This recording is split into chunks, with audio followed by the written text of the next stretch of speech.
union, but the single market and the customs union, the people of Scotland. And how do we improve the life chances of the people of Scotland when Scotland will become an independent country? And I'd simply say to Westminster, people of Scotland, the cliff, come out of action of the single market and the customs union, the interests of the people of Scotland.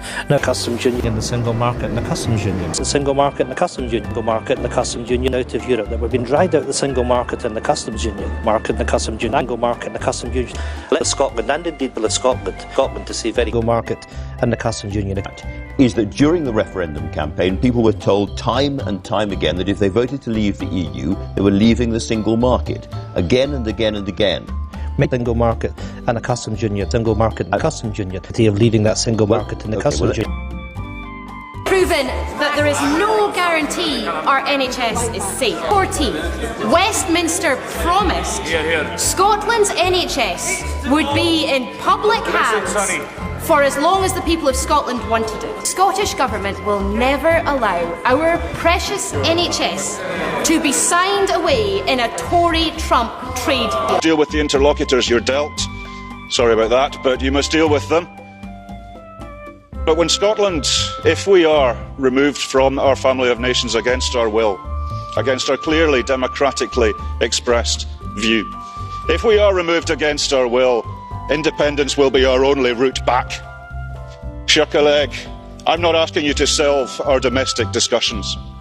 I am asking you to leave a light on so that we can find our way home. In the rest of the UK, 235,000 EU nationals in Scotland were treated to a Christmas removal threat via social media from the UK Home Office, telling them to register if they want to stay in the UK after December 2020. Can she confirm what will happen to those not registered by December 2020?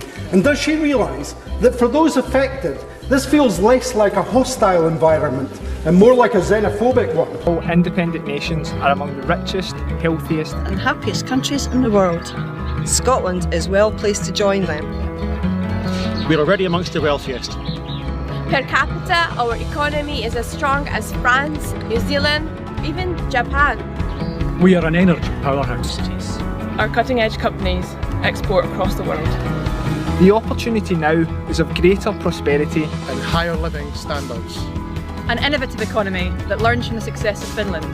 A fairer society equal to Denmark. That benefits from natural resources like Norway. And learns from Ireland's success in its population. Growing and changing. Project Ireland 2040 is a plan for our social, economic and cultural development. By 2040, our population is expected to increase by 1 million, meaning an increased demand for homes, transport, education and employment, as well as cultural and civic amenities. At the heart of Project Ireland 2040 is the objective to build a better society. So why do we need a plan? We need a plan because in 20 years' time there'll be an extra 1 million people living in Ireland. So we need to plan now, plan where they're going to live, where they're going to work, study and how they're going to travel around. It's a plan to make sure that there are nearly an extra 200,000 people living in rural Ireland in 20 years' time. Okay.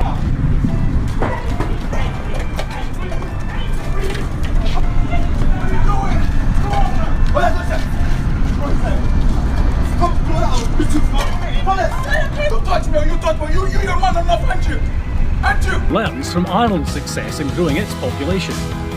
That is a fairer, innovative and prosperous future we seek for Scotland. An independent Scotland. An independent Scotland. Scotland. An independent Scotland. Alapa Nyo Eshimalach.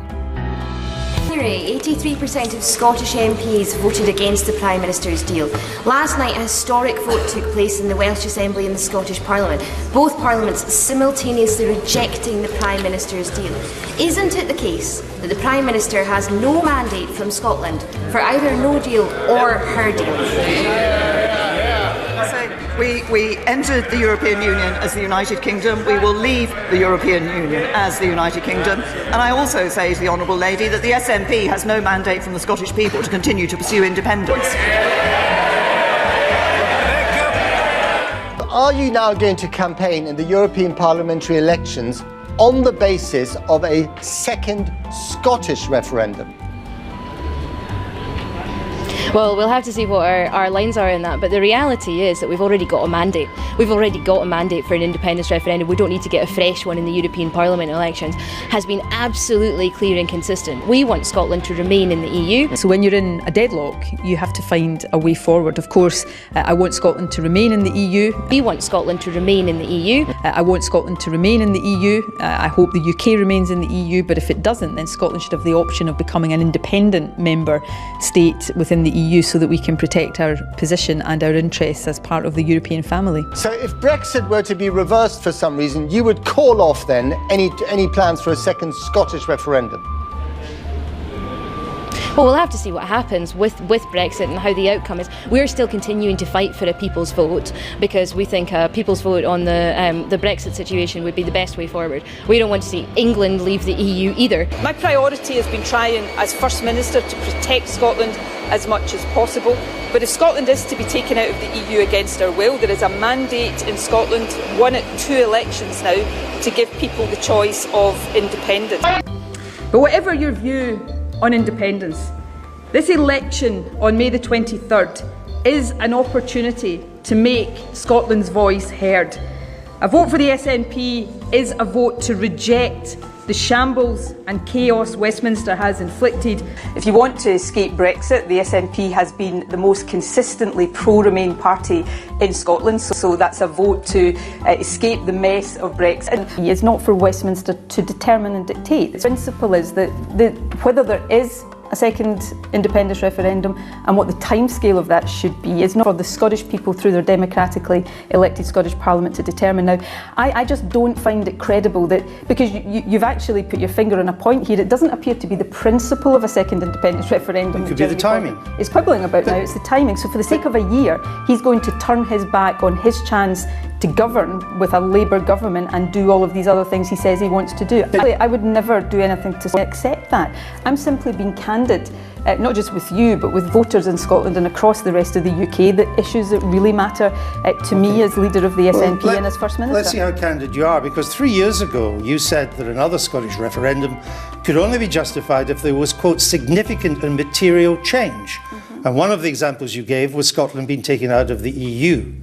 But if you get your second Brexit referendum and we don't leave, you don't have your material change. Well, you've actually, I think, just in the way you asked me that question, demonstrated part of the answer to it. One of the examples that we put forward was being taken out of the EU. I said that. But over the past, exactly, so not the only. But if you don't get taken out, if you win the second Brexit referendum, we don't leave. The proposition what's the material change? The material change, frankly, is the way in which Scotland has had it completely demonstrated to over the past 3 years that our views and our voice doesn't matter. This is horrible. And it's always been true. Right, so you knew that in 2016, but you didn't make that a condition of a new referendum. So since 2016 and since we did this interview in the 2017 election, I've tried very hard to find a compromise around staying in the single market and the customs union.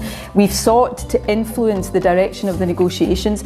We've been treated with contempt, disinterest all along the way. Now, the point is, I do hope there is a second EU referendum for the whole of the UK to escape Brexit, but there is no guarantee in that Scotland ends up in that position. But if we do stay in the EU, against the odds perhaps, if we do, you've lost your material change.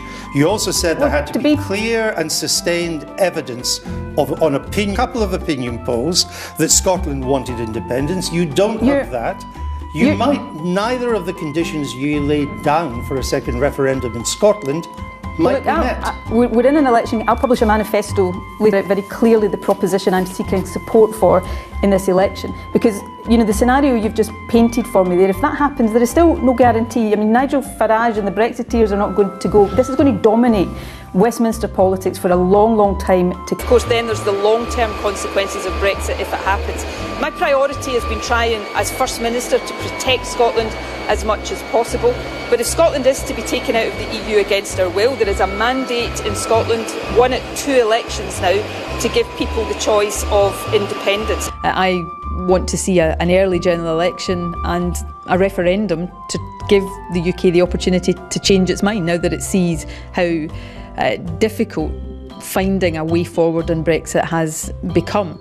So when you're in a deadlock, you have to find a way forward. I want Scotland to remain in the EU. I hope the UK remains in the EU, but if it doesn't, then Scotland should have the option of becoming an independent member state. Do stay in the EU. Against the odds, perhaps. Sure. If we do, you've lost your material change. You also said there had to be clear and sustained evidence on opinion polls, not a couple of opinion polls, that Scotland wanted independence. You don't have that. You might, neither of the conditions you laid down for a second referendum in Scotland might be met.